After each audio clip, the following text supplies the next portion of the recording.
Voilà, nous sommes à Joal dans le cadre du Nemekutu du président Ousmane Sonko ñoo ngi nii président ñëw taxaw fii nii ci benn xarit benn këru ay di jàmmem seet si yaayam juste muy pour mu saafonte ak moom fi convoi bi taxaw nii foofu la gendarmerie ñëw stationné ñu ngi noonu yéen a ngi leen di seen le camion de la gendarmerie et les éléments de la gendarmerie en face de la maison di leen fàttali rek jot nañ fi dóor quelques grenades lacrymogènes on ne sait pas le pourquoi parce que itam c'est une visite privée c'est un président un chef de l'opposition qui est dans une maison di xool benn nit boo xamante ne am di jàmbam la goroom la nekk fii ci biir kër gi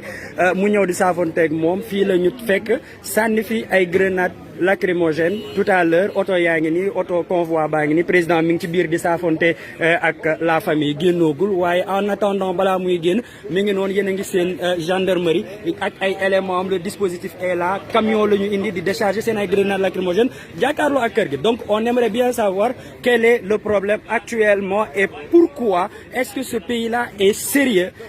fi ñu nekk nii pour quelqu'un qui est en train de